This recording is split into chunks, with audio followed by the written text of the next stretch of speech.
Baik, kita mulai. Bismillahirrahmanirrahim. Assalamualaikum warahmatullahi wabarakatuh. Alhamdulillah wassalatu wassalamu ala Rasulillah wa ala alihi wa sahbihi wa mawalah wa la hawla wa la quwata illa billahi wa ba'du. Baik, kita akan lanjutkan kajian kita,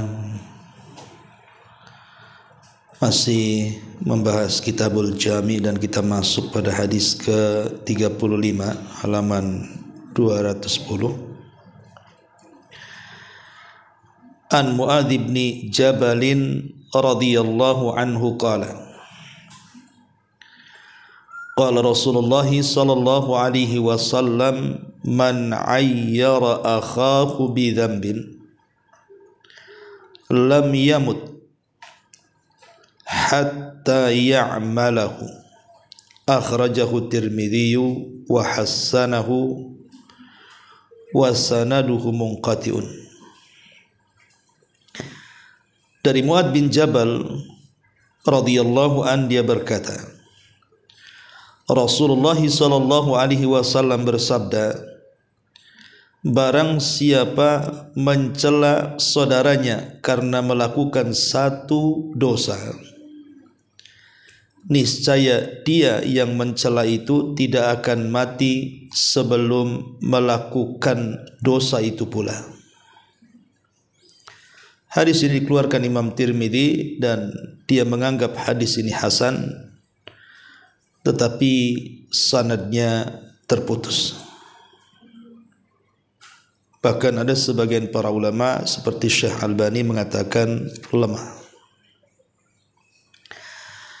Baik, walaupun hadis ini secara lafaz memang dilemahkan, seperti yang dikatakan oleh ulama kontemporer masyhur Hasan Salman, murid daripada Syekh Albani, tetapi secara makna benar. Jadi secara makna hadis ini sahih, tapi lafadznya lemah. Hadis ini dari Mu'adz bin Jabal radhiyallahu an, dan Mu'adz sendiri adalah seorang sahabat yang sangat dipuji Rasul karena kecerdasannya. Makanya Nabi SAW mempercayakan Mu'adz untuk safar ke negeri Yaman dan berdakwah di sana. Dan para sahabat menganggap bahwa Mu'adz adalah a'lamuna fi halalin wa haram, sahabat yang paling alim di antara para sahabat yang lain tentang halal dan haram. Makanya wajar kalau Nabi SAW ketika menyebutkan keutamaan Mu'adz kelak di akhirat, dia melebihi orang-orang seperti lemparan batu. Sejauh mana kita melempar, seperti itulah Mu'adz mendahului semua kalangan pada hari kiamat. Dan Mu'adz bin Jabal radhiyallahu an meninggal karena terkena wabah taun yang dikenal di zaman Umar dengan taun Amwas. Dan taun bagi kaum muslimin rahmat, tapi bagi umat terdahulu sebagai azab. Baik, di sini Nabi SAW mengatakan, man ayyara akhahu bi dzambin, siapapun yang mencela saudaranya yang melakukan satu dosa. Umpamanya ada tetangga kita naudzubillah yang jatuh pada perbuatan zina umpamanya, kemudian kita mencela dia karena perzinahannya. Atau tetangga kita ini mencuri, ketangkap polisi, kemudian kita menghina karena dia seorang pencuri. Atau mungkin dia seorang pemabuk, kemudian kita mencaci maki dia karena dia suka mabuk.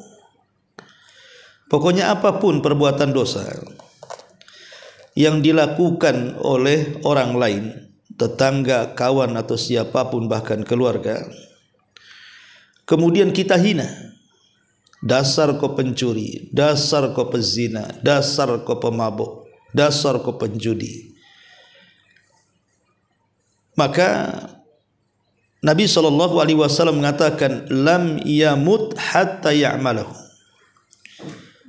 maka kita yang mencela orang itu karena zinahnya, mabuknya, judinya, maka kita tidak akan diwafatkan kecuali kita melakukan dosa yang sama yang ia lakukan.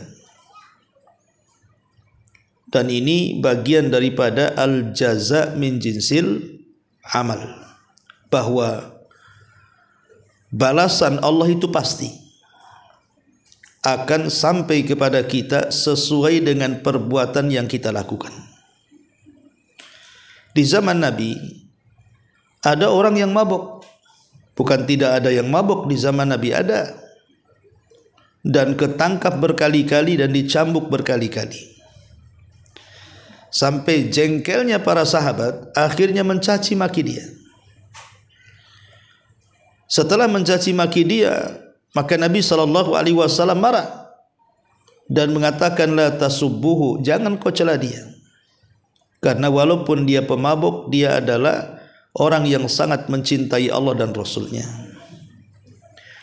Dari sini kita tahu bahwa tidak boleh mencela orang yang melakukan dosa, karena kalau seandainya dia bertobat kepada Allah Subhanahu wa taala, orang yang berzina kemudian belakangan akhirnya bertobat, orang yang mencuri akhirnya bertobat, orang yang mabuk dan judi akhirnya bertobat, dan maksiat-maksiat yang lain dia bertobat, ya, maka dia akan menaruh dendam dengan kita dan sulit menyambung hubungan dengan kita lagi. Dan yang kedua, orang yang melakukan dosa itu ada kesempatan untuk mendapatkan hidayah. Jangan-jangan kita yang mencela dia berzina, satu hari kita juga masuk pada perbuatan zina. Kita yang mencela orang mencuri, boleh jadi satu waktu kita akan terjerumus kepada perbuatan yang sama mencuri. Kita mencela orang yang berjudi, boleh jadi satu hari kita akan melakukannya. Sementara dia sudah bertobat dari judi, zina dan yang semacamnya, kita pula malah masuk pada kubangan kemaksiatan yang tidak ada hentinya. Itu masalahnya. Makanya kenapa orang yang masih hidup itu masih ada kesempatan berubah. Jangan dicela, tapi doakan. Jadi kalau ada tetangga kita berzina, doakan semoga dia dapat hidayah. Kalau ada teman kita masih belum meninggalkan perbuatan maksiat, doakan mudah-mudahan Allah mendapatkan hidayah, dan kita berlindung kepada Allah agar kita tidak masuk dalam kubangan yang sama. Itulah sikap seorang muslim. Ma'asyiral muslimat yang dimuliakan Allah Subhanahu wa taala, dari hadis ini ada sebuah kaidah bahwa siapapun yang menutup aib saudaranya, siapapun yang menutup aib saudaranya, maka Allah akan tutup aib kita. Dan siapapun yang membongkar aib saudaranya, maka walaupun kita bersembunyi dalam rumah kita, pasti Allah akan membongkar aib kita. Makanya di sini Rasul mengatakan barang siapa yang mencela saudaranya, artinya mencela di sini mengungkap aibnya. Pamannya ada tetangga berzina, bergosiplah ibu-ibu, semua satu gang tahu semua karena dapat berita dari ibu. Atau pamannya ada tetangga kita bermaksiat, orang-orang tidak tahu, akhirnya tahu karena ibu yang nyebarin. Itu namanya membongkar aib saudaranya. Dan Nabi SAW mengatakan, man satara aurata akhihil muslim satarahullahu auratahu yaumal qiyamah. Dan dalam riwayat, man kasyafa aurata akhihil muslim kasyafallahu auratahu. Siapa yang menutup aurat aib saudaranya seorang muslim, Allah akan tutup auratnya. Tetapi siapa yang membongkar aib saudaranya, jangan salah, Allah sanggup membongkar auratnya, aibnya. Dari sini, hadis ini sebenarnya kalau kita renungkan dengan dalam sangat menakutkan sekali. Ma'asyiral muslimat yang dimuliakan Allah Subhanahu wa taala. Dalam hadis ini juga banyak faedah yang kita bisa ambil. Pertama, Allah Subhanahu wa taala adalah zat yang maha sittir. Salah satu nama Allah itu namanya sittir. Sittir itu artinya di mana Allah Subhanahu wa taala senantiasa menutup aib-aib kita. Padahal terkadang kita di malam hari bermaksiat, tapi di siang hari tidak ada orang yang tahu kita maksiat. Kemudian di siang hari kita bermaksiat, tidak ada di malam hari orang yang tahu kita maksiat. Kenapa? Karena Allah yang tutup aib kita. Ibu bayangkan kalau seandainya maksiat kita setiap hari terbongkar. Ibu menggibahi tetangganya. Tahu-tahu tetangganya Allah kasih tahu. Apa enggak ribut dunia persilatan ini, Bu? Ya. Tetapi Allah Subhanahu wa taala tutup aib kita itu. Itulah yang disebut dengan sitir, dan ini rahmat yang Allah anugerahkan kepada kita. Lah Allah yang maha sitir itu sangat mencintai hambanya yang ikut menutup aib saudaranya. Bahkan Allah yang memerintahkannya. Jadi ketika kita ini melihat saudara kita bermaksiat, kemudian kita tutup. Kalaupun kita harus bicara, ya dalam rangka menasihati atau berdoa untuk hidayah. Tapi kalau kita kemudian membongkarnya, itu sama dengan menyebar aibnya. Lah orang-orang yang menutup aib saudaranya yang bermaksiat kepada Allah Azza wa Jalla, cukuplah ibu, dia dan Allah yang tahu. Maka Allah Subhanahu wa taala akan sayang dengan kita. Karena kita sudah mengikuti perintah Allah Subhanahu wa taala dan juga perintah Rasulnya. Ingat kisah yang pernah saya ceritakan tentang kisah seorang sahabat namanya Hazzal. Hazzal ini punya budak yang berzina, namanya Maiz. Kemudian Hazzal ini meminta kepada Maiz, bukannya ditutup aibnya, malah diperintahkan Maiz untuk mendatangi Rasul dan mengaku akan dosa zinahnya. Sampai kisah akhirnya Hazzal pun dirajam. Maiz pun dirajam sampai mati. Maka Nabi SAW mendatangi Hazzal dan mengatakan, ya Hazzal, tidakkah kau tutup aib dia? Kenapa engkau enggak tutup aibnya dan disuruh bertobat? Kenapa kau harus suruh dia datang kepadaku? Jadi Nabi SAW memerintahkan Hazzal supaya menutup aib budaknya, si Maiz ini. Ma'asyiral muslimat yang dimuliakan Allah Azza wa Jalla. Jadi menutup aib seorang muslim itu adalah perintah Allah dan juga perintah Nabi-Nya. Yang kedua, bahwa di sini ada keutamaan besar bagi orang-orang yang menutup aib saudaranya. Apa itu? Allah akan tutup aibnya pada hari kiamat. Bayangkan, Bu, berapa banyak dosa yang kalau orang tahu kita malu, kan, Bu? Banyak dosa yang kita lakukan yang kalau orang tahu pasti kita malu. Lah nanti pada hari kiamat manusia dari awal sampai akhir akan dikumpulkan dan menyaksikan bagaimana kita ini bukan orang baik. Jangankan satu dunia tahu, 1-2 orang tahu saja aib kita ini, kita malu. Macam mana disaksikan di halayak ramai, dari orang yang pertama hidup sampai orang yang terakhir mati di padang mahsyar. Tapi karena orang ini saat di dunia suka menutup aib saudaranya, maka Allah akan tutup aib dia di halayak orang ramai. Ini kan keistimewaan luar biasa, Bu. Ya. Ini yang kedua. Yang ketiga, ya, bahwa siapapun yang berusaha mencari-cari aib saudaranya, seorang muslim, bahkan sampai kepada tajasus. Tajasus itu artinya nguping. Jadi telinganya itu digunakan dengan sedengar-dengarnya. Jadi dia nguping gitu ya. Kadang-kadang ditempel di tembok. Apa nih yang dilakukan tetangga sebelah ini? Maka siapapun yang nguping ataupun menyuruh orang mencari berita, atau kita sendiri mengintip dan juga mengintai tentang perbuatan saudaranya muslim, ingat, di sini ada ukubah, ada balasan dari Allah Subhanahu wa taala. Allah akan bongkar aibnya di hadapan manusia. Pasti itu, kama tadinu tudan. Sebagaimana engkau memperlakukan saudaramu seperti itu, Allah pun akan memperlakukan hal yang sama. Sama di sini. Siapa yang mencela saudaranya yang melakukan satu dosa, dia tidak akan mati sampai dia pun melakukan dosa yang sama.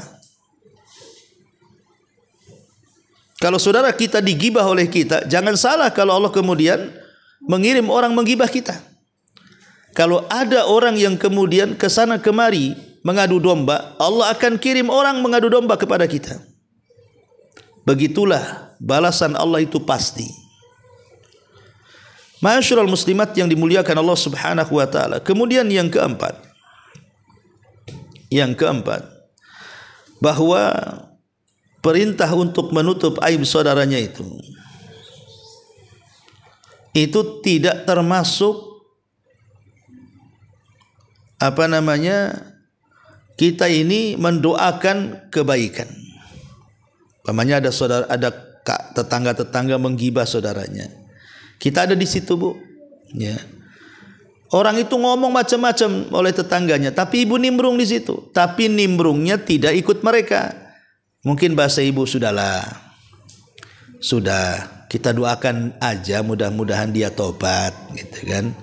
Mudah-mudahan dia jadi baik, mudah-mudahan dia sadar, mudah-mudahan dia berhenti, umpamanya kan. Maka ibu tidak termasuk walaupun ibu ikut nimbrung di situ, karena tujuan ibu itu mendoakan baik dan mengajak orang untuk berhenti membicarakan buruk. Bahkan itu sebuah kewajiban, mengingatkan orang-orang yang terlibat dalam ghibah itu supaya tobat juga. Belum tentu orang yang menjelek-jelekan orang dia lebih baik daripada orang yang dijelekannya. Terkadang ada orang yang menjelek-jelekan orang, kalau dinilai perbuatan jahat dia lebih buruk daripada orang yang dijelek-jelekannya, Bu. Dan itu banyak di masyarakat. Tetangga menggibahi tetangganya. Rupanya yang digibahi itu punya amalan yang ia enggak punya. Mungkin amalan sirriyah antara dia dengan Allah, atau amalan jahriyah. Dia berbuat baik kepada orang, semua orang tahu, tapi hanya karena kesalahannya akhirnya digibahi orang. Belum tentu orang yang menggibah lebih baik daripada orang yang digibah.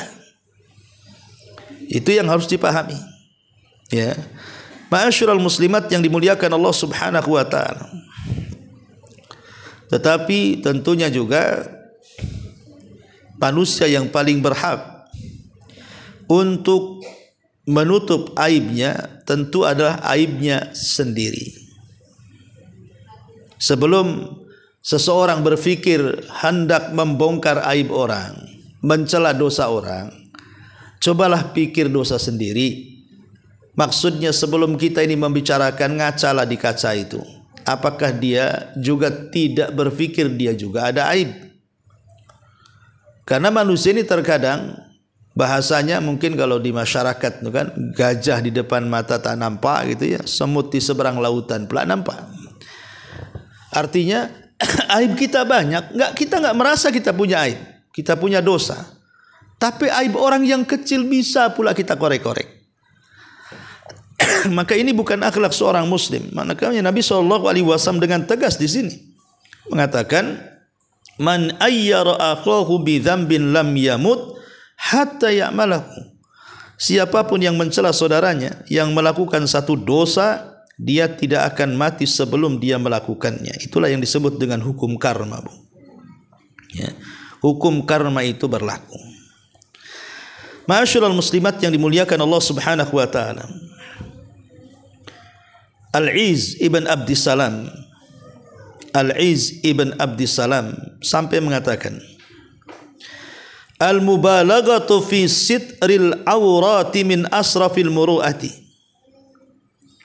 Berlebih-lebihan di dalam menutup aurat, baik aurat dirinya atau saudaranya, maka itu semulia-mulianya akhlak.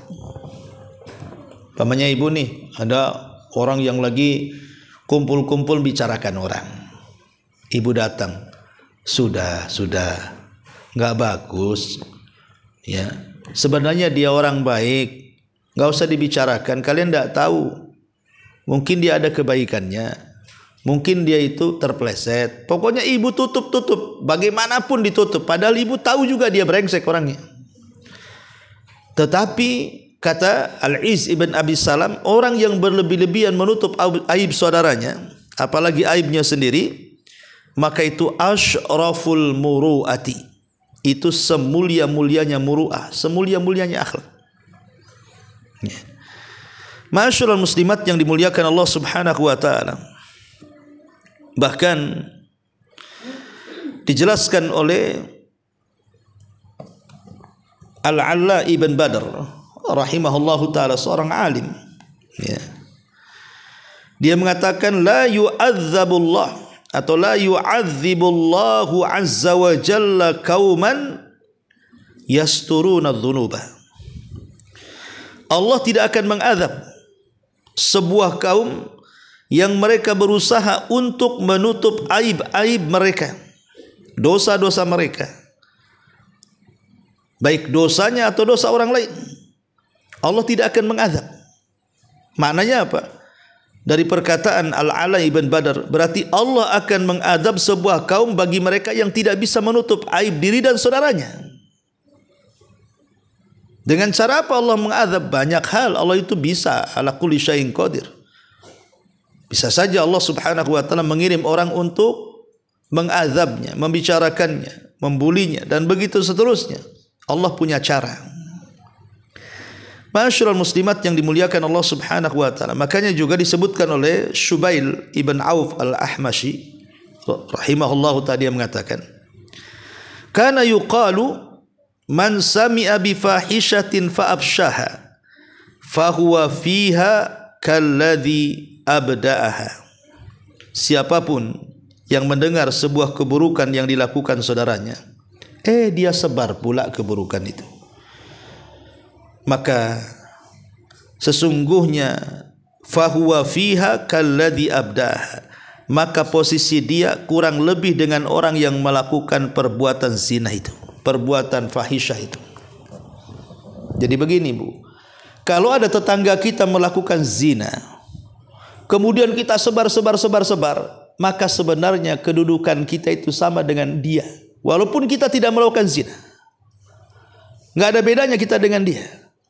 Bahkan boleh jadi dosa zina tetangga kita lebih kecil, dan dosa kita menyebar perbuatan zina tetangga kita kepada orang lain lebih besar. Kenapa demikian?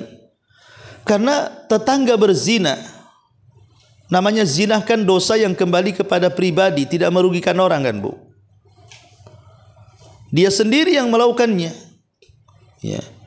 Tetapi orang yang menyebar aib orang ini namanya dosa jariah Bu.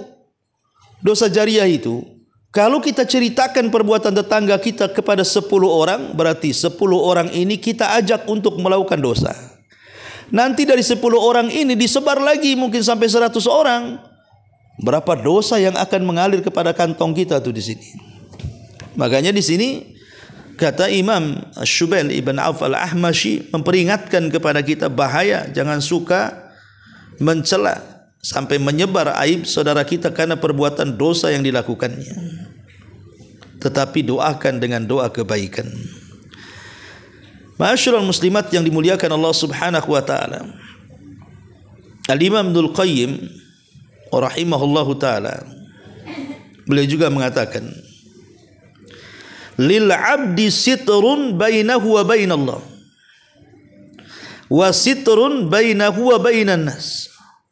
Faman hataka as-sitra alladhi bainahu wa bainallah hataka Allahu sitra alladhi bainahu wa bainan nasi. Seorang hamba ini, dia memiliki penghalang antara dia dengan Allah dan penghalang tabir antara dia dengan manusia. Siapa yang menghancurkan penghalang antara dia dengan Allah, Allah hancurkan penghalang antara dia dengan manusia. Maksudnya apa Bu?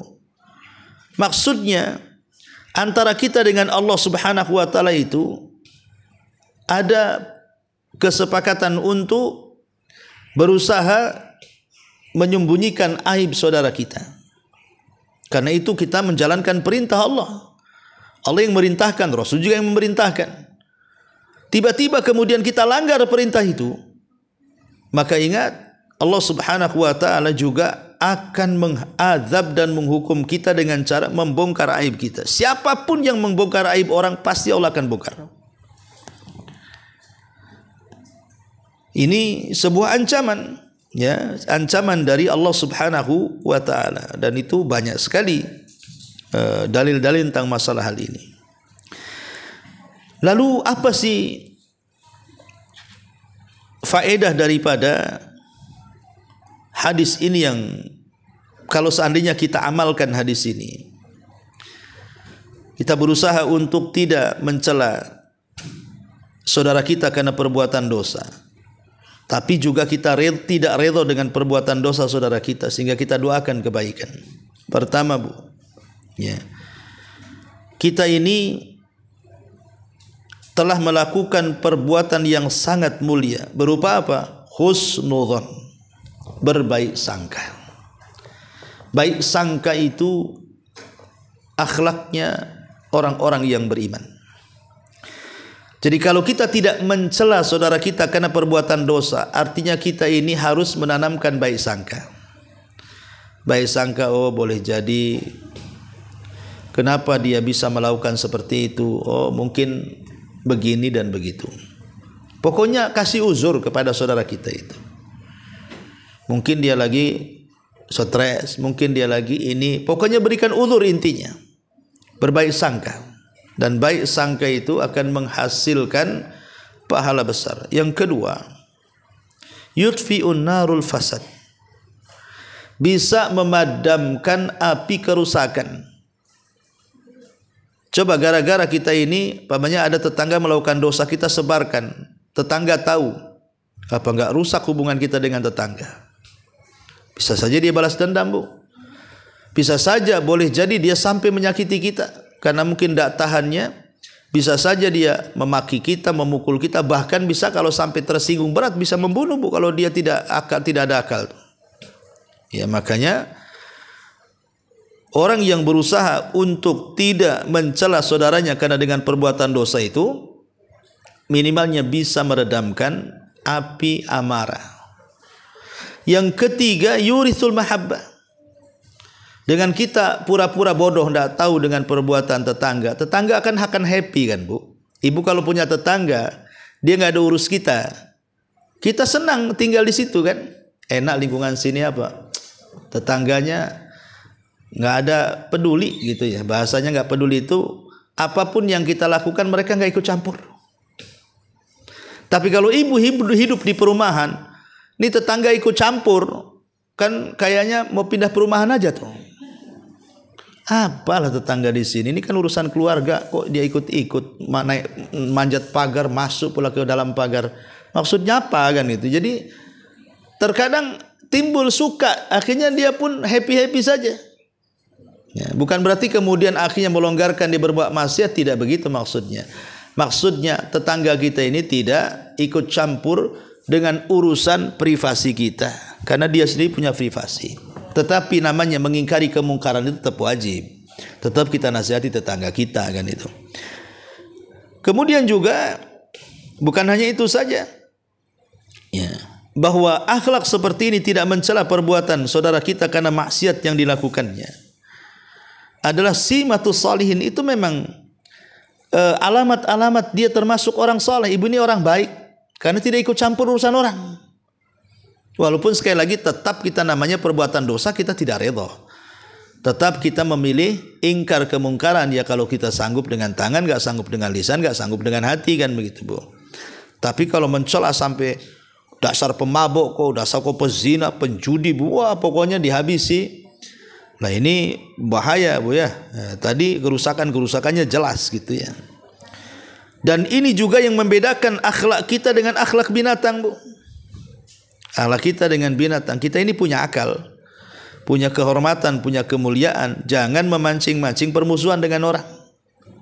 Ya. Ma'asyiral muslimat yang dimuliakan Allah Azza wa Jalla, intinya al jaza min jinsil amal, maka balasan itu disesuaikan dengan perbuatan. Dan ingat, balasan Allah itu sebuah kepastian. Siapapun yang mencela dosa saudaranya, maka dia tidak akan mati sampai dia melakukan dosa yang sama yang diperbuat oleh saudaranya.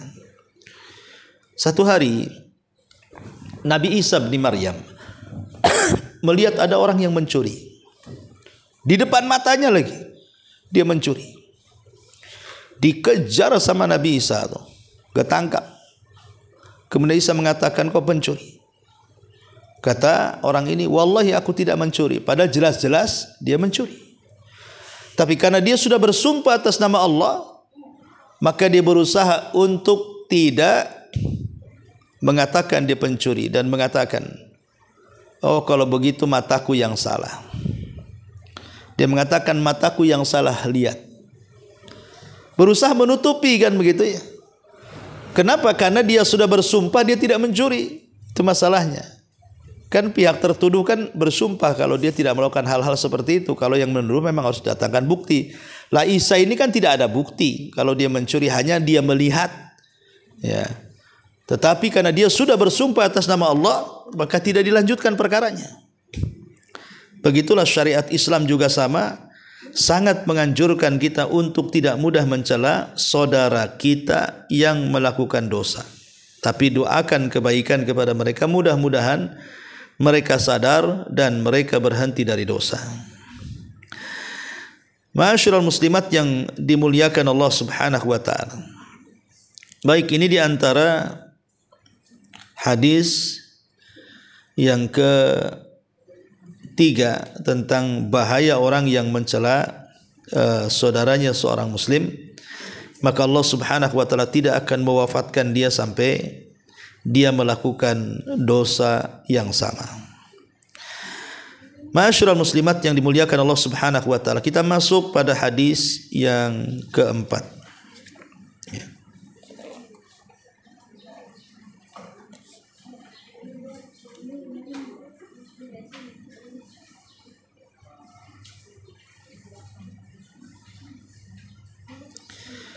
Hadis keempat ini dari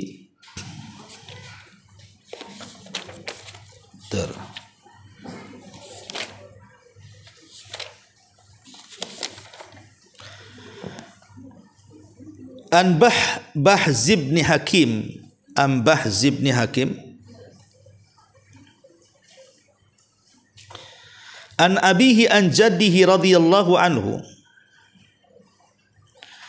Qala Rasulullah sallallahu alaihi wasallam, wailun lilladzi yuhaddits fayakdzibu liyudhika bihil qaum. Wailun lahu thumma wailun lahu. Akhrajahu tsalatsatu wa isnaduhu qawiyyun.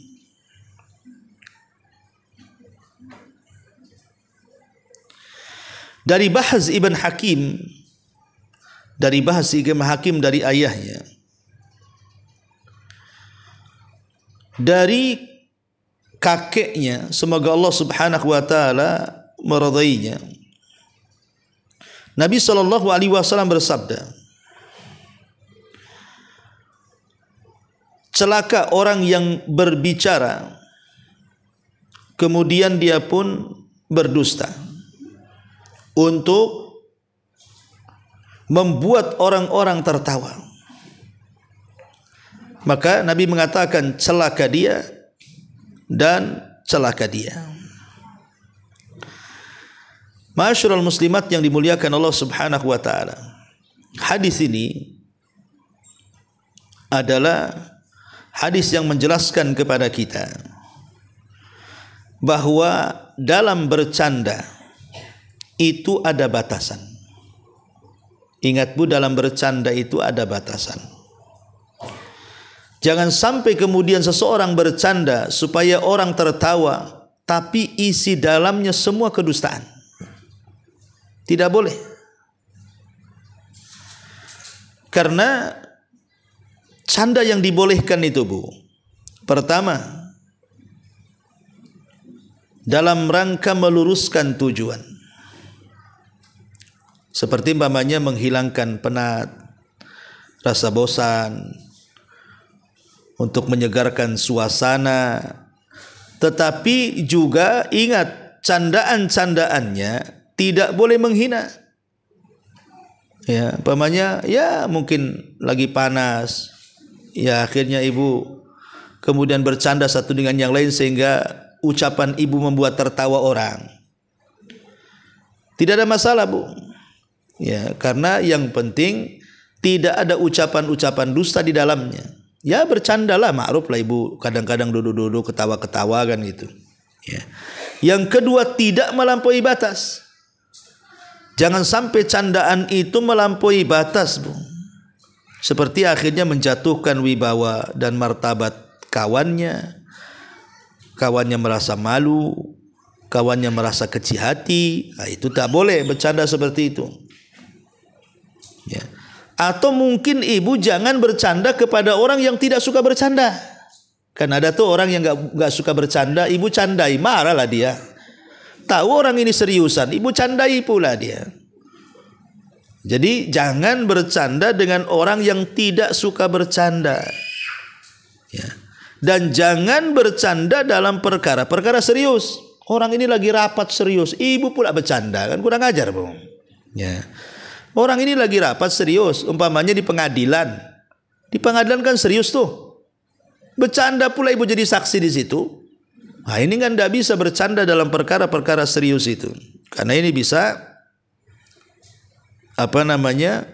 mengacaukan suasana. Ya. Ataupun bercanda ini sampai menakut-nakuti orang. Bercanda bawa pentungan, mau mentung, kayak orang ngeprank zaman sekarang. Ya, ngeprank gitu kan, Bu ya. Itu nggak boleh tuh. Bawa kresek isinya ular kan gitu ya. Dibilang ini makanan, pas dibuka ular, takut. Itu kan bercanda juga, tapi kan melampaui batas, nakut-nakuti orang itu. Haram hukumnya. Tidak boleh bercanda itu nakut-nakuti orang. La yuhillu li muslimin an yurawi'a musliman. Tidak boleh seseorang itu menakut-nakuti seorang muslim, tidak boleh, haram, tidak halal, haram artinya. Atau dalam hadis ini ada dusta dalam canda. Makanya kenapa Nabi SAW sampai mengatakan, ana zaimun bi baitin fi rabadil jannah liman tarakal mira wa in kana muhiqqa wa bi baitin fi wastil jannah liman tarakal kadhiba wa in kana maziha. Aku menjamin sebuah taman di bagian tengah sorga bagi orang yang meninggalkan debat meskipun dia di pihak yang benar, atau aku menjamin sebuah istana di bagian tengah sorga bagi orang yang meninggalkan dusta meskipun hanya bercanda. Tidak boleh ya seseorang berdusta supaya manusia tertawa. Tidak boleh. Atau candaannya itu sampai menghina kelompok orang. Pemain di negeri kita kan bersuku-suku tuh, ada Padangnya, ada Jawanya, ada Alornya, ada Maduranya, ada macam-macam kan gitu, bersuku-suku lah intinya. Jangan sampai melecehkan kelompok-kelompok tertentu. Ya. Atau sampai kemudian berisi tuduhan-tuduhan atau fitnah-fitnah kepada orang. Atau bercanda dengan aksi dan kata-kata yang buruk. Nah, itu tidak boleh. Atau mungkin ada orang yang datang berhajat kepada kita. Memang betul-betul dia berhajat kepada kita. Ibu candai pula dia. Padahal dia sedang serius gitu kan, membutuhkan kita. Atau yang lebih parah lagi, ada candaan itu yang sampai mengolok-olok Allah, mengolok-olok Rasul, mengolok-olok agama. Nah, ini lebih parah lagi, bisa kufur tuh. Ya. Makanya ingat bahwa bercanda itu boleh, tapi ada batasannya. Rasul juga bercanda membuat orang tertawa, tetapi ada batasannya. Contoh Nabi SAW pernah mengatakan, ya dzal udhunaini, wahai pemilik dua telinga. Iyalah, semua orang punya dua telinga kan gitu ya. Rasul bercanda waktu itu. dengan mengatakan kalimat itu. Atau bercanda kepada anak kecil namanya Abu Umair. Ya Aba Umair ma fa'alan Nughair. Wahai Aba Umair, apa yang dilakukan burungmu si Nughair itu? Bercanda supaya anak itu tidak menangis lagi. Atau bercanda kepada seorang budak, tiba-tiba dipeluk dari belakang, siapa yang mau membeli orang ini? Padahal dia sedang bercanda. Kata budak ini, siapa yang mau dengan aku wahai Rasul, katanya. Ya. Jadi Rasul SAW bercanda. Atau sama nenek-nenek yang datang, Rasul, apakah orang sepertiku masuk sorga? Kata Rasul, di sorga nggak ada nenek-nenek. Ya. Rasul bercanda kan begitu. Boleh. Nenek ini nangis pulang, disangkanya dia nggak masuk sorga. Kata Rasul, bilang sama nenek itu, bukan berarti nenek itu tak masuk sorga. Maksudnya di sorga nggak ada nenek-nenek. Maksudnya di sorga itu semua gadis, dia pun akan jadi gadis. Jadi bercanda-canda memang Rasul boleh, tapi kalau sampai kemudian seperti yang sesudah jelaskan di sini ya tak boleh. Makanya dalam hadis ini juga sampai kemudian Rasul mengatakan wailun. Wail ini sering saya ulang-ulang, dia sebuah lembah di neraka yang sangat dalam, sangat busuk, yang sangat menakutkan. Bagi siapa neraka wail ini? Lilladzi yuhaddits, bagi orang yang suka berbicara, fayakdzib, kemudian dusta, liyudhika bihil kaum, supaya orang-orang mentertawakan. Ya bercanda tadilah. Ya, Rasul mengatakan celaka dan celaka. Jadi sekali lagi, tidak boleh seseorang itu menjaga candaan sembarang. Dari sini kita tahu apa? Pentingnya menjaga lisan. Pentingnya menjaga lisan. Berapa banyak orang yang bercanda yang tadinya mau menyenangkan orang, akhirnya penuh dosa yang ia terima. Lihat para pelawak itu kan, yang biasa melawak di televisi itu. Dia candaannya ngeri. Kadang menghina kawannya, menghina temannya, merendahkan, dan begitu seterusnya. Nggak boleh. Ya. Karena bagaimanapun, apalagi ada unsur dustanya. Rasul mengatakan innal kadhib la yasluh. Ibnu Mas'ud radhiyallahu anhu mengatakan innal kadhiba la yasluh fi jiddi wala hazalin. Fi jiddin wala hazalin. Berdusta itu tidak boleh baik dalam kondisi serius ataupun dalam kondisi bercanda. Dua-duanya tak boleh. Sampai-sampai saya membaca satu fatwa kalau tidak salah dari Syekh Abdullah bin Baz rahimahullahu taala, ketika ditanya, boleh enggak seorang ibu atau seorang ayah bercerita kepada anaknya sebelum tidur dengan cerita-cerita yang tidak ada faktanya, atau dengan kata lain ceritanya fiktif. Kan biasanya ibu zaman dulu kan kalau sebelum tidur diceritai cerita kura-kura, cerita monyet, cerita kijang kan dulu kan gitu ya, Pak Tani dengan kura-kura apa semua, cerita-cerita rakyat. Kadang-kadang nggak jelas juga, itu kan namanya cerita-cerita fiktif, nggak ada kenyataannya. Ya, kata beliau, boleh nggak? Beliau mengatakan sebaiknya jangan, karena itu bagian daripada dusta.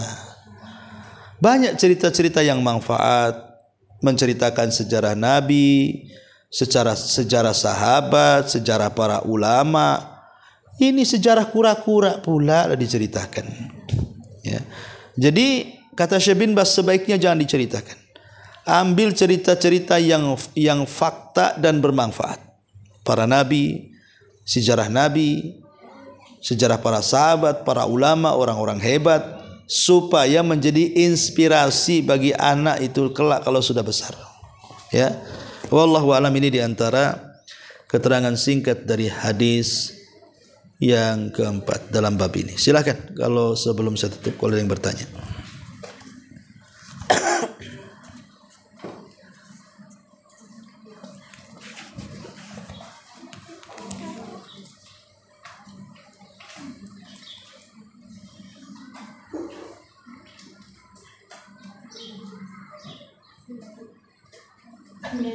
Assalamualaikum warahmatullahi wabarakatuh. Waalaikumsalam. Mau tanya Ustaz, berkenaan dengan seseorang ada umpamanya kumpul kebo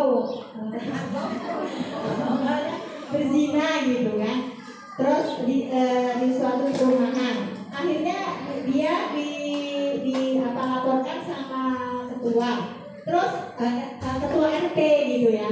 Akhirnya dia permalukan, maksudnya di arah itu. Apa itu termasuk mempermalukan saudara juga ya Ustaz? Iya. Penjelasannya. Iya, alhamdulillah. Iya, itu sama. Nggak boleh juga. Nggak boleh RT, RW gitu ya. Menggerebek atau menggerebek ya. Menggerebek lah bahasa kita Bu ya. Ya. Menggerebek juga dalam Islam itu tidak boleh, itu bagian daripada tajasus. Kalau memang ada desas-desus bahwa ada tetangga yang kumpul kebau tadi ya. Kumpul kerbau ya gitu ya. Maka cukup laporkan dan panggil. Buat 4 mata. Bagaimanapun menyangkut aib itu harus seperti itu. Panggil, bicara 4 mata, nasihati. Ya. Kok masih melakukannya lagi? Panggil, nasihati 4 mata. Baru kalau memang ini boleh kemudian dengan tegas orang ini diancam. Kalau memang dia masih tetap melakukan perbuatan itu di perumahan ini, maka ya udahlah, gak usah tinggal di perumahan sini saja. Jadi tetap caranya tidak langsung kemudian main grebek, kemudian main arak, gak boleh. Islam itu tidak membolehkan seperti itu. Pertama, seandainya digerebek kemudian masuk ke dalam rumah, yang si perempuannya betul dia telanjang tapi duduk di satu kursi, si laki-lakinya betul dia telanjang tapi dia duduk di kasur, satu di kursi satu di kasur, apakah kita boleh menuduh berzina? Tidak boleh. Tuduhan berzina itu kalau kita melihat secara langsung dia sedang melakukan adegan panas, betul-betul sedang berzina, kedua mata kita melihat, dan ada 4 saksi yang ikut melihat. Kalau yang satu di pojok, yang satu di pojok, kemudian kita tuduh berzina, dalam Islam tidak dibolehkan, sekalipun memang dia sudah berzina. Kenapa? Karena kehormatan seorang muslim, apalagi dia muslim kan itu lebih mulia. Bisa saja dia bertobat kepada Allah Azza wa Jalla. Karena dalam pengadilan Islam tidak bisa. Karena kalau dia sudah menikah Bu, itu kan hukumannya rajam Bu. Bisa mati orang ini dihukum rajam gara-gara perbuatan zinahnya. Makanya dalam Islam ketat, menghilangkan nyawa itu ketat sekali. Tuduhan kamu ada buktinya tidak, ada saksinya tidak. Kemudian saksinya seperti apa, melihat atau tidak. Jadi betul-betul ketat sekali. Karena bagaimanapun menghilangkan jiwa tidak sembarang. Dan memulihkan kehormatan juga tidak sembarang. Ya, jadi perkara seperti itu dalam Islam tidak dibolehkan. Tetap panggil nasihati, panggil nasihati, panggil nasihati. Kalau tidak, maka diusir saja dari situ. RT minta, tolong jangan tinggal di sini. Kamu sudah mencemarkan nama baik di sini. Kenapa Bu? Perbuatan maksiat itu tanpa diarak pun orang lama-lama tahu sendiri. Karena memang Allah Subhanahu wa taala tidak suka dengan kemaksiatan. Allah benci dengan orang yang melakukan maksiat itu. Walaupun dia menutup dengan rapat, satu hari akan terbongkar. Ya, tapi kita bagi yang melihatnya, maka kita berusaha untuk menutup aibnya seraya mendoakan dan menasihatinya. Mendoakan dan menasihatinya. Wallahu a'lam.